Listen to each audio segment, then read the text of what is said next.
Class में हम लोगों ने देखा था राज्य की जो कार्यपालिका का संवैधानिक प्रमुख है उसे क्या क्या शक्तियां प्राप्त है। कल की क्लास में किसी को कोई दिक्कत?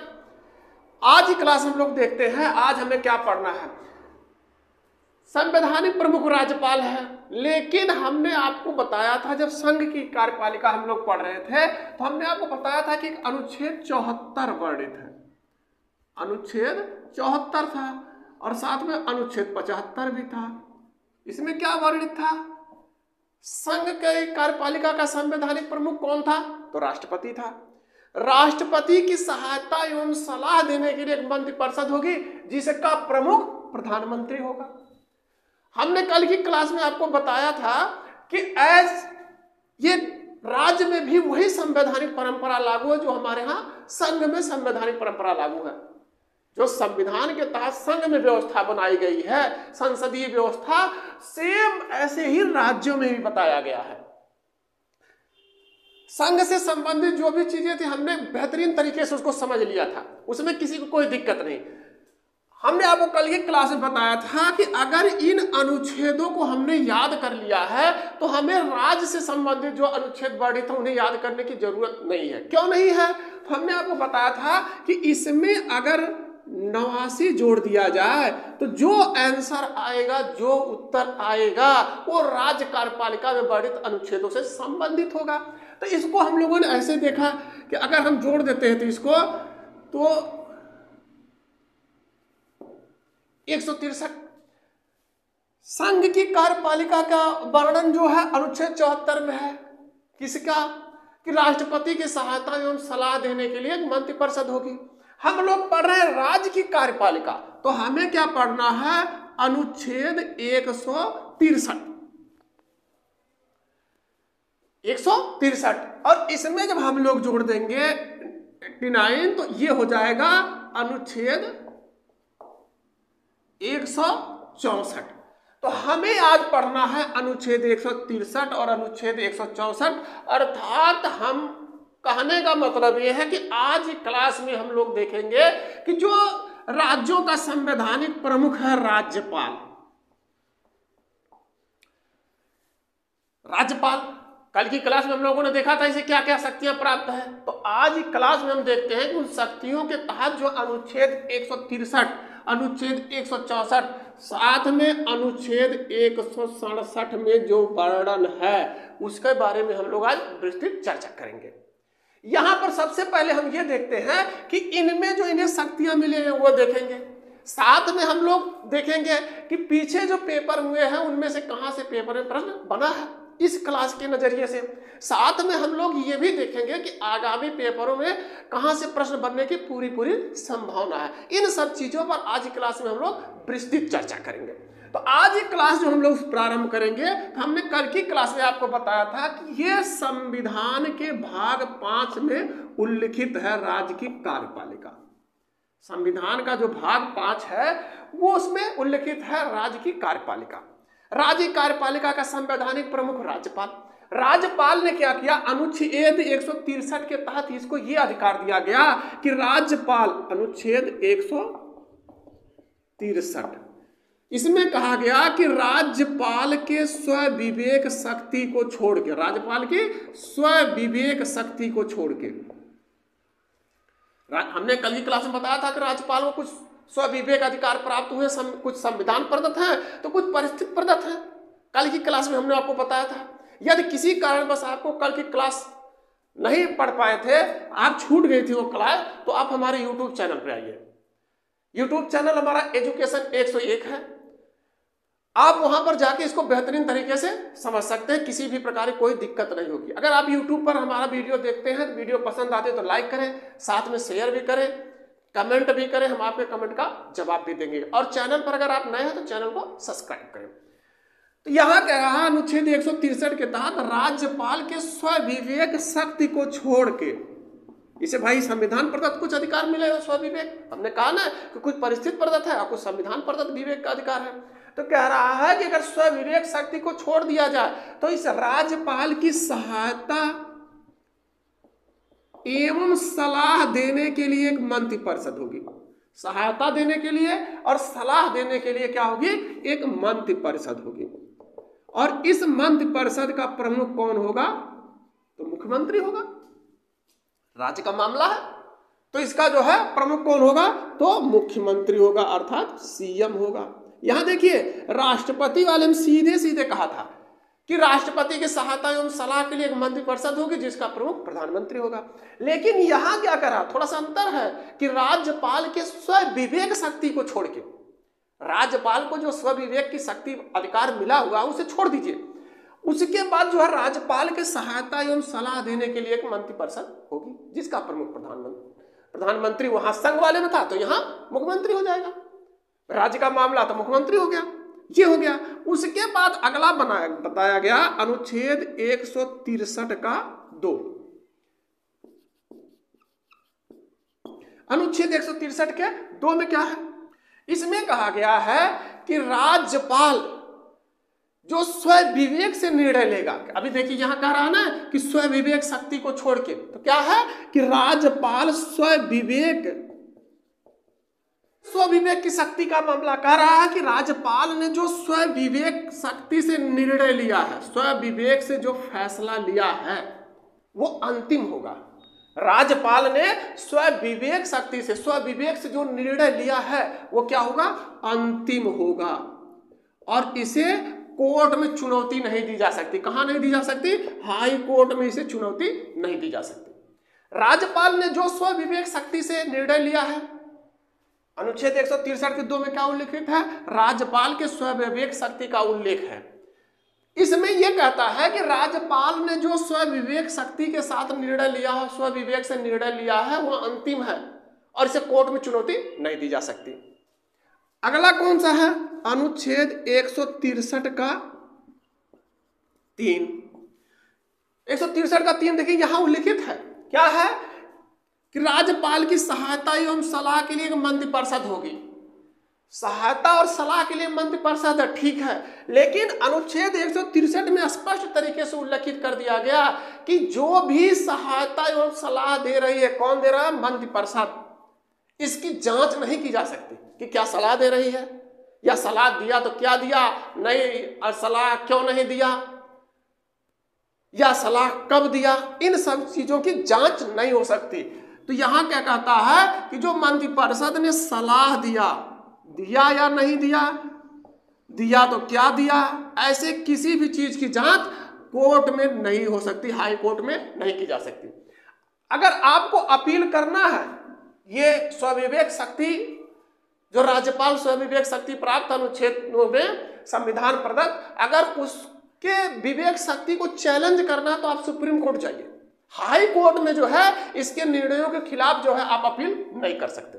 आप देखते नहीं कि राज्यपाल ने स्वविवेक शक्ति के प्रयोग करते हुए कहीं की सरकार को बर्खास्त कर दिया, तो आप हाई कोर्ट नहीं जाएंगे, उसी के खिलाफ आप अपील करना तो आप सुप्रीम कोर्ट जाइए।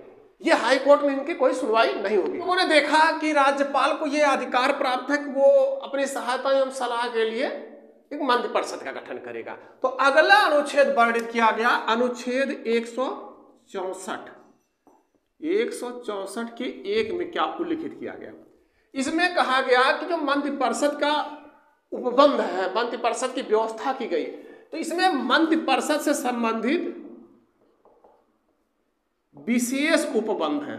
मंत्रिपरिषद या मंत्रियों से संबंधित विशेष उपबंध है।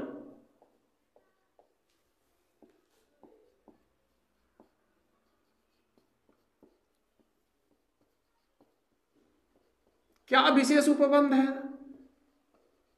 हम देखते हैं।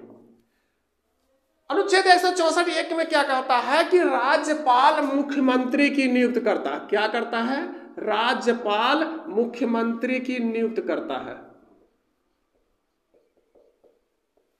देखिए राज्यपाल निर्वाचित नहीं होता है। निर्वाचित कौन होता है? तो विधायक निर्वाचित होता है। मुख्यमंत्री बनने के लिए क्या योग्यता होनी चाहिए? तो आप जहां दोनों सदन है, चाहे विधानसभा या विधान परिषद का, आपको सदस्य होना अनिवार्य। विधानसभा या विधान परिषद से अगर आप निर्वाचित हो विधायक हैं। तो यहां क्या है कि मुख्यमंत्री नियुक्त होता है लेकिन विधायक निर्वाचित होते हैं। तो ये मुख्यमंत्री को नियुक्त कौन करता है? राज्यपाल करता है। राज्यपाल मुख्यमंत्री की नियुक्त करता है और इस मुख्यमंत्री की सलाह पर अन्य मंत्रियों की नियुक्त करता है। लेकिन हम एक चीज आपको बता दें कि यहां राज्यपाल स्वतंत्र नहीं है कि वो मुख्यमंत्री की नियुक्त कर दिया या मंत्रियों की नियुक्त कर दिया, ऐसा कुछ भी नहीं। राज्यपाल उसे ही मुख्यमंत्री नियुक्त करेगा जिसे विधानसभा में बहुमत प्राप्त हो। क्या प्राप्त हो? बहुमत प्राप्त हो। बहुमत प्राप्त दल के नेता को जो है राज्यपाल मुख्यमंत्री नियुक्त करता है। लेकिन हमने आपको पीछे ही बताया कि राज्यपाल को स्वविवेक शक्ति भी प्राप्त है। स्वविवेक शक्ति क्या प्राप्त है? अगर किसी भी दल को स्पष्ट बहुमत ना प्राप्त हो, जैसे मान लीजिए कि 3 दल हैं,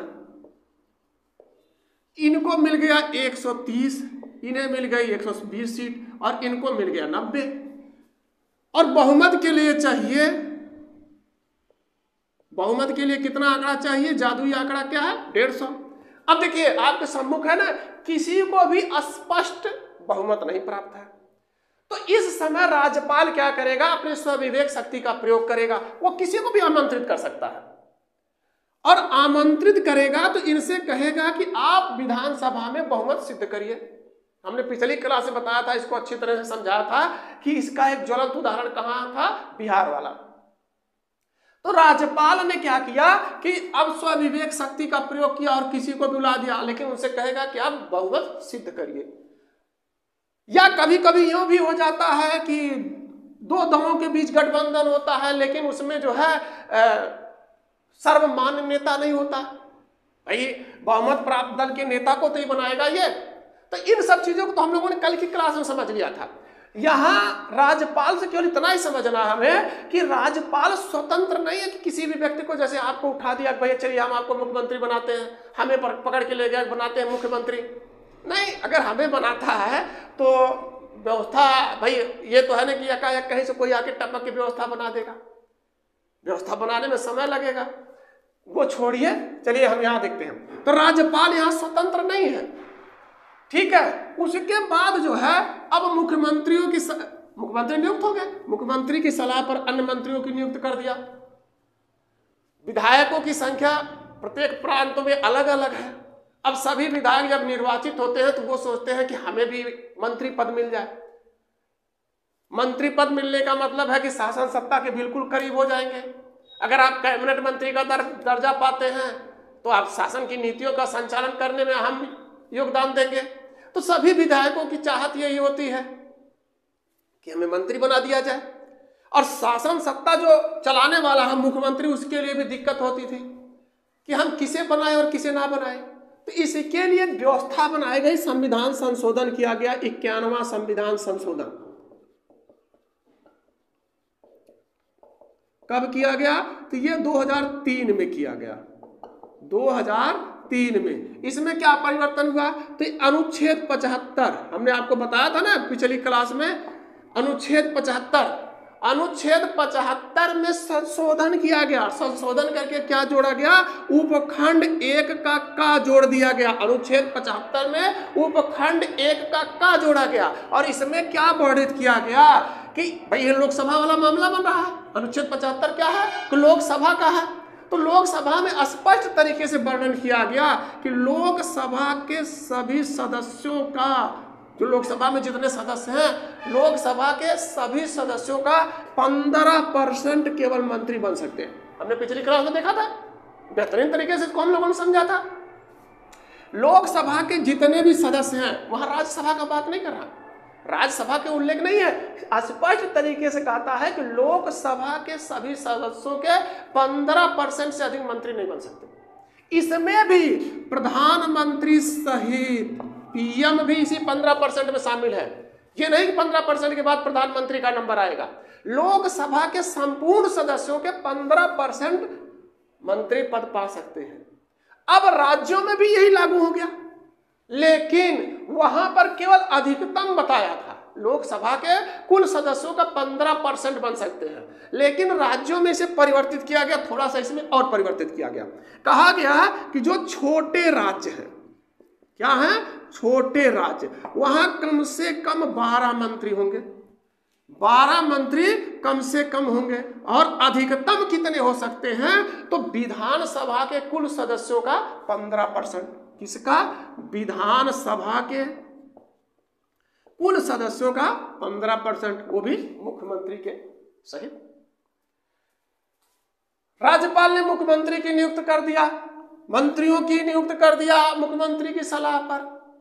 अब हम देखते हैं कि ये मुख्यमंत्री हो गए या मंत्री जी हो गए, इनका कार्यकाल कितने दिन का है? क्या है? हम देखते हैं कार्यकाल। तो अनुच्छेद 164 के 2 में हम इसको देखते हैं। क्या है इसमें उल्लिखित? तो कार्यकाल। हमने बताया यहां कि मुख्यमंत्री हो या मंत्री हो, इनकी नियुक्त होती है। नियुक्त कौन करता है? राज्यपाल। अर्थात मुख्यमंत्री और मंत्रियों की नियुक्त किसके साथ उस पे होती है? तो राज्यपाल के प्रसाद पर्यंत, राज्यपाल के प्रसाद पर्यंत इनकी नियुक्त होती है। प्रसाद पर्यंत के मतलब उसके विवेक पर। लेकिन यहां ध्यान दीजिएगा कि ऐसे ही नहीं किसी का विवेक काम कर दिया कि राज्यपाल का विवेक काम किया, फला व्यक्ति को मुख्यमंत्री बना दीजिए, फला व्यक्ति को मंत्री बना दीजिए, ये नहीं है। लेकिन ये लोग पद पाते हैं, चाहे मंत्री हो मुख्यमंत्री हो, तो राज्यपाल के प्रसाद पर्यंत। सामान्यतः इनका कार्यकाल 5 वर्ष होता है।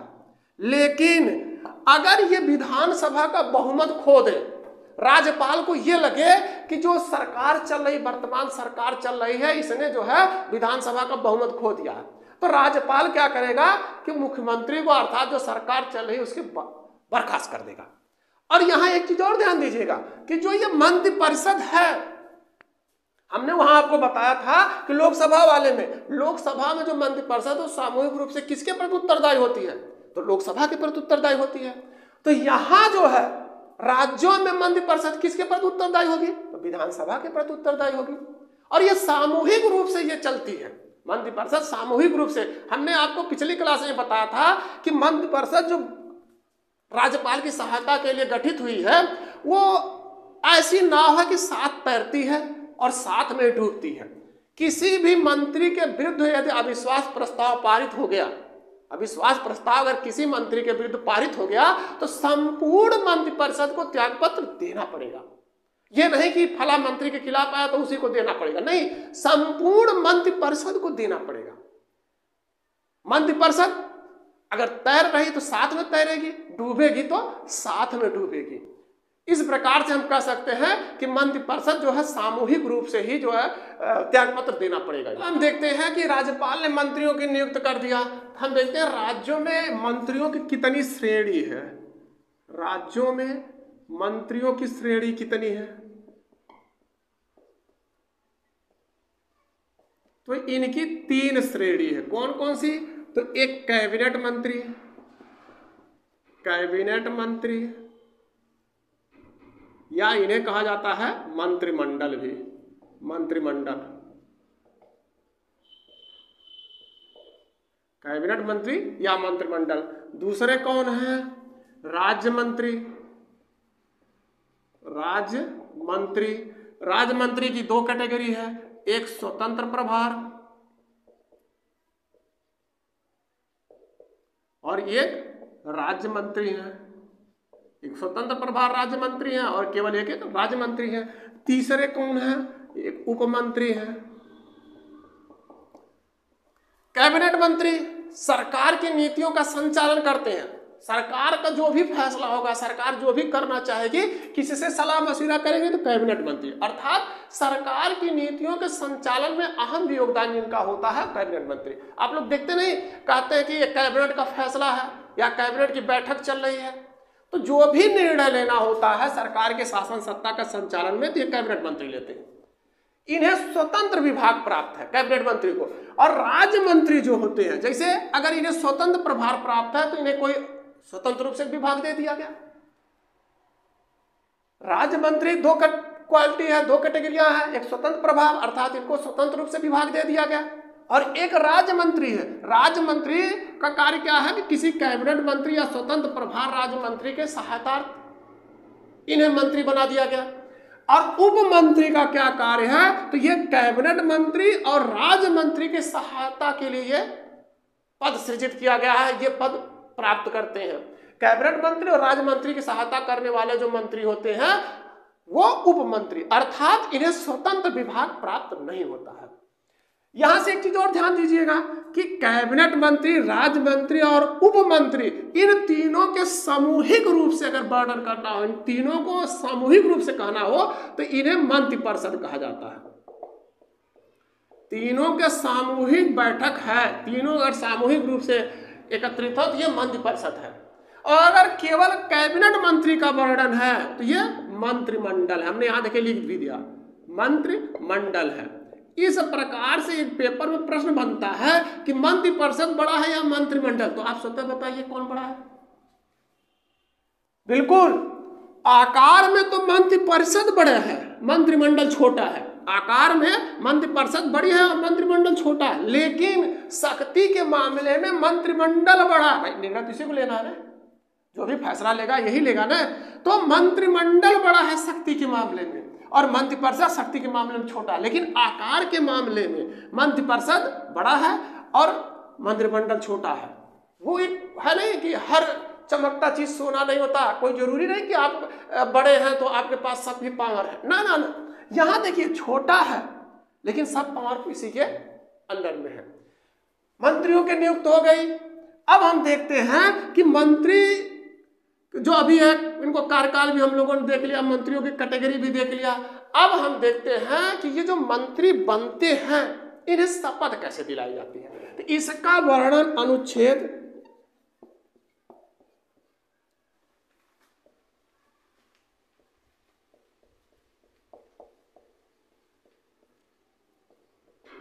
मंत्रियों की शपथ। हमने आपको बताया था कि हमारे यहाँ जो संविधान प्रदत्त अधिकार हैं उसमें कोई भी अगर आप पद प्राप्त करते हैं तो आपको शपथ लेना ही पड़ेगा। शपथ का उल्लेख कहाँ है, हमने आपको बताया था संविधान के अनुसूची 3 में है, अनुसूची 3 में है शपथ का उल्लेख। अब यहाँ मंत्रियों को शपथ दिलाना है, भाई मंत्री हैं, मुख्यमंत्री हैं, तो शपथ भाई लेना ही पड़ेगा। तो शपथ कौन दिलाएगा, तो इनकी नियुक्त कौन करता है, राज्यपाल। बिल्कुल, तो राज्यपाल इन्हें शपथ दिलाता है। यहां से पेपर में प्रश्न पूछता है कि राज्यपाल जो शपथ दिलाता है मंत्रियों को, तो ये किस चीज की शपथ लेते हैं, तो ये 2 चीज की शपथ लेते हैं। क्या, एक पद और दूसरी गोपनीयता की शपथ लेते हैं। पद एवं गोपनीयता की ये शपथ लेते हैं। हमने देख लिया कि मंत्रियों की नियुक्त हो गई, मंत्रियों का कार्यकाल हम लोगों ने देखा, साथ में मंत्रियों की कैटेगरी देखी, कितने कैटेगरियों में इन्हें विभाजित किया गया है। उसके बाद हम देखते हैं कि अनुच्छेद 164 के 3 के तहत मंत्रियों को शपथ भी दिला दी गई, मंत्रियों को शपथ दिला दिया गया। हम अब देखते हैं कि इन मंत्रियों को नियुक्ति से पहले क्या योग्यता होनी चाहिए कि मंत्री नियुक्त किए जाएंगे। मंत्रियों की योग्यता क्या है, इसका उल्लेख अनुच्छेद कि 4 में किया गया है। क्या है, मंत्रियों की योग्यता।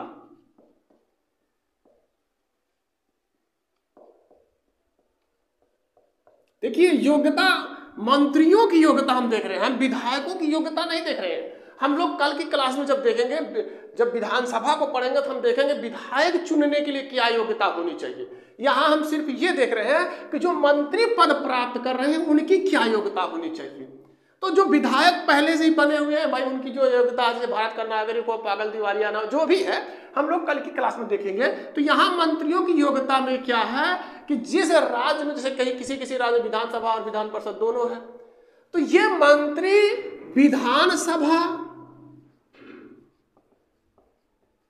या विधान परिषद दोनों में से किसी भी सदन के ये सदस्य होना इनको अनिवार्य है। लेकिन अगर मुख्यमंत्री चाहे तो बिना किसी सदन के सदस्य रहते हुए भी, बिना किसी सदन के सदस्य चुने हुए भी इन्हें मंत्री बना सकता है। इसका अच्छा उदाहरण कहाँ है, उत्तर प्रदेश। उत्तर प्रदेश में डिप्टी सीएम अर्थात उप मुख्यमंत्री, कल की क्लास में हम लोग देखेंगे उप मुख्यमंत्री, साथ में देखेंगे महाधिवक्ता को भी। तो यहां पर हम लोग देखते हैं कि जो उत्तर प्रदेश के उप मुख्यमंत्री हैं वो जनता द्वारा निर्वाचित नहीं हुए, अर्थात इलेक्शन में पराजित हुए, लेकिन उन्हें मंत्री बनाया गया। मुख्यमंत्री यदि चाहे तो किसी भी व्यक्ति को, चाहे वो विधानसभा या विधान परिषद का सदस्य नहीं भी है तो भी मंत्री बना सकता है, लेकिन शर्त यह है कि आगामी 6 माह के अंदर, 6 माह के अंदर उसे किसी भी सदन का सदस्य होना अनिवार्य है। यदि ऐसा करने में वो असमर्थ रहता है, यदि किसी कारणवश ऐसा करने में असमर्थ है तो उसे मंत्री पद छोड़ना पड़ेगा। आप देखिए एक उदाहरण उत्तराखंड वाला है कि इलेक्शन नहीं जीते थे, जो निर्वाचन हुआ था वो नहीं जीते थे, लेकिन उसके बाद भी वो मुख्यमंत्री का पद प्राप्त किए। ऐसे कई उदाहरण हैं। तो यहाँ मुख्यमंत्री यदि चाहे तो किसी को भी मंत्री बना सकता है, लेकिन 6 माह के भीतर चाहे विधानसभा या विधान परिषद का सदस्यता प्राप्त करना अनिवार्य है। यदि ऐसा करने में वो असमर्थ हैं तो उन्हें मंत्री पद छोड़ना पड़ेगा। मंत्रियों की नियुक्त हो गई, कार्यकाल भी हो गया, शपथ भी दिला दिया गया और इनकी योग्यता भी देख लिए। अब भाई ये लोग कार्य कर रहे हैं तो इन्हें तो वेतन भी चाहिए। आप कुछ कार्य करेंगे तो उसके बदले आपको वेतन भी तो चाहिए। तो इसका उल्लेख अनुच्छेद 164 के 4 में किया गया। मंत्रियों के वेतन और भत्ते का, वेतन और भत्ता कितना मिलेगा, कौन निर्धारण करेगा, तो इसका फैसला किसमें किया गया? अनुच्छेद 164 के 4 में। मंत्रियों को वेतन और भत्ता, हमने आपको संसद वाली क्लास में बताया था कि जो सांसद हैं उन्हें वेतन और भत्ते का निर्धारण कौन करता है? तो संसद करती है। तो ये मंत्री कहाँ के हैं? हम लोग राज्य के मंत्रियों के बारे में अध्ययन कर रहे हैं। तो राज्य के मंत्री जो बने तो किसके सदस्य हैं? तो ये विधानसभा के सदस्य हैं, विधानसभा के सदस्य हैं। तो विधानसभा के जब सदस्य हैं तो इनके वेतन और भत्ते का फैसला कौन करेगा? देखिए समझिएगा, रटने की जरूरत नहीं है। क्या कह रहा है कि अब सदस्य, भाई आपके घर का कोई सदस्य है तो आप उसके बारे में फैसला तो आप ही करेंगे। तो ये विधानसभा क्या है? विधानसभा से ही निर्वाचित या विधान परिषद से ही निर्वाचित व्यक्ति मंत्री बनता है। तो इनके वेतन और भत्ते का अगर फैसला करना है तो कौन करेगा? विधानसभा। संघ में कौन कर रहा था? तो संसद कर रही थी। यहां कौन कर रहा है? विधानसभा। और संसद में भी हमने आपको बताया था कि लोकसभा, क्योंकि वो निर्वाचित सदन है। यहां भी विधानसभा निर्वाचित सदन है, इसलिए इनके वेतन और भत्ते का फैसला कौन करेगा? विधानसभा करेगी। और यहाँ वेतन और भत्ता जो है लोगों का अलग अलग है। जैसे मान लीजिए कि आप विधानसभा अध्यक्ष हैं तो आपको वेतन और भत्ता अलग होगा। तो इसलिए हम यहाँ पर इसको नहीं बता रहे कि किसको कितना वेतन मिल रहा है, ये आप अपने हिसाब से देख लीजिएगा। और ये विधानसभा ने फैसला कर दिया कि माननीय मंत्री जी, माननीय विधायक जी का वेतन भत्ता इतना होगा, तो ये राज्य की संचित निधि से दिया जाएगा। वेतन और भत्ता कहां से दिया जाता है? राज्य की संचित निधि से दिया जाता है। संसद वाले हमने देखा था, हमने वहां देखा था कि कहां से दिया जाएगा, तो धन संचित निधि से दिया जाता है। यह राज्य का मामला है तो राज्य की संचित निधि से दिया जाएगा। इसमें आप लोग देखते हैं ना, विधानसभा ने फैसला कर दिया कि मंत्री जी को इतना वेतन मिलना चाहिए, इतना यात्रा व्यय मिलना चाहिए। भाई मंत्री पद मिल गया तो ऐसे मलाई मलाई है। टेलीफोन का अलग खर्चा मिल रहा है, आवास मुफ्त है, आवास का अलग खर्चा मिल रहा है, आप अपने क्षेत्र में भ्रमण के लिए जा रहे हैं तो उसका अलग से खर्चा मिल रहा है। तो ये कौन फैसला करेगा? तो ये विधानसभा फैसला करती है कि अब वेतन और भत्ते में बढ़ोतरी होनी चाहिए, महंगाई बढ़ गई है या ये खर्चा बढ़ गया है। आप कभी भी जाइए, आप देखिए वहाँ कैंटीन में, संसद भवन में जाइए, सांसदों को कितना अच्छा खाना और कितना सस्ता मिलता है। तो ये सब चीजें जो है इनको मिलती है जब ये माननीय बन जाते हैं। इसका फैसला विधानसभा के द्वारा पारित आदेशों के तहत होता है। कि मुख्यमंत्री नियुक्त हो गए तो इनका कुछ कर्तव्य तो भी होगा, कैसे इनको पद दे दिया गया भाई चलिए आप मुख्यमंत्री बनकर कुर्सी लगा के बैठे रहिए? नहीं, इनका भी कर्तव्यों का उल्लेख है। उल्लेख कहाँ है? अनुच्छेद 167 में। क्या है? मुख्यमंत्री का कर्तव्य।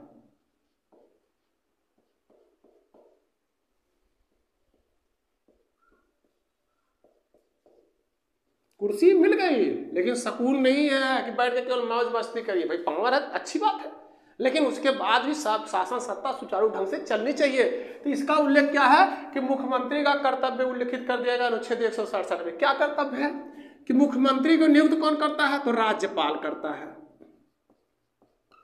राज्यपाल ने कर दिया मुख्यमंत्री की नियुक्त। तो राज्यपाल ने किया, भाई आप हमारे जो प्रतिनिधि हैं, आप हमारी शासन सत्ता चलाने में सहयोग करिए।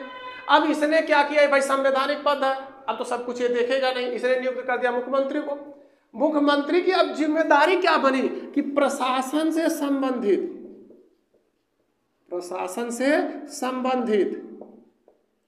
साथ में विधान विषयक, प्रशासन से संबंधित विधान विषयक मंत्रिपरिषद के निर्णयों की सूचना किसे दे, मंत्रिपरिषद के निर्णयों की सूचना किसे दे, राज्यपाल को दे। आप ये भी समझ सकते हैं कि आपके अभिभावक ने आपसे क्या कहा कि आप इस कार्य को अच्छी तरह से करिए, हम आदमी लग दे रहे हैं, मजदूर दे रहे हैं, वर्कर दे रहे हैं, भाई आप काम करवाइए। तो जवाब किससे पूछा जाएगा, अभिभावक किससे पूछेगा, तो मुख्यमंत्री से पूछेगा। भाई आप मुख्यमंत्री है ना, आपके ऊपर जिम्मेदारी दे दी गई घर की, तो आप उस समय पावर में हैं। लेकिन अभिभावक जिसने आपको अपना प्रतिनिधि बनाया है वो किससे पूछेगा, भाई सभी वर्करों से पूछेगा नहीं, कार्य करने वालों से पूछेगा नहीं, वो आपसे पूछेगा। तो यहाँ क्या है, राज्यपाल ने मुख्यमंत्री की नियुक्त कर दिया, लेकिन मुख्यमंत्री की ये जिम्मेदारी बन गई, आपकी ये जिम्मेदारी बन गई कि कार्य की जो प्रगति है उसकी जानकारी आप अपने अभिभावक को दीजिए।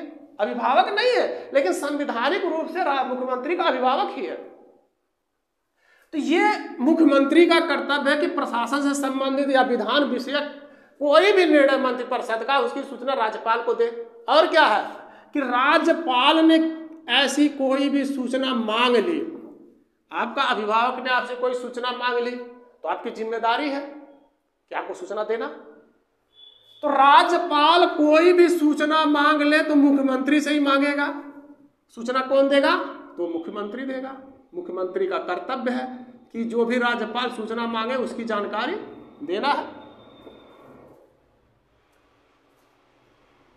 मुख्यमंत्री कौन होता है, तो अभी हमने आपको पीछे बताया था कि मुख्यमंत्री कौन होता है, तो विधानसभा में बहुमत प्राप्त दल का नेता वही होता है मुख्यमंत्री।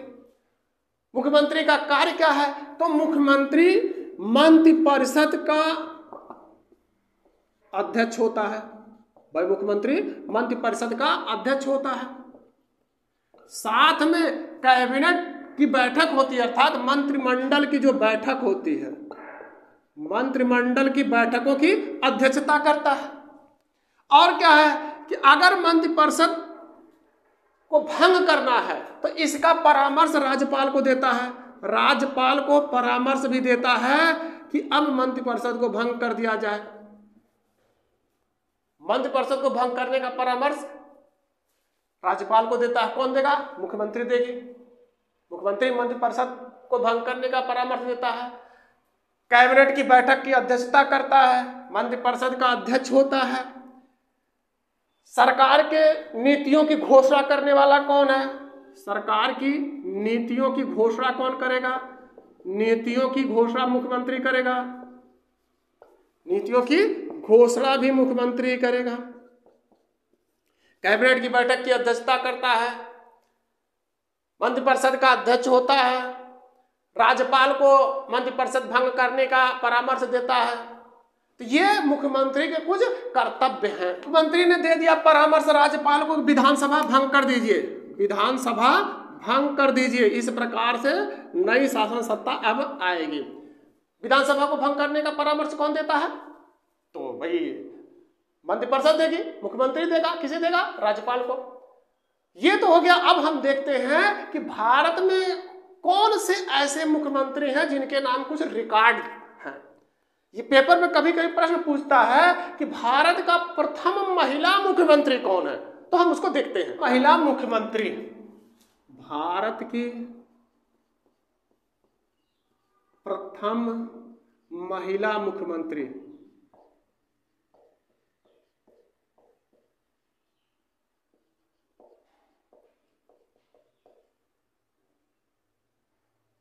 तो ये हैं सुचिता कृपलानी जी।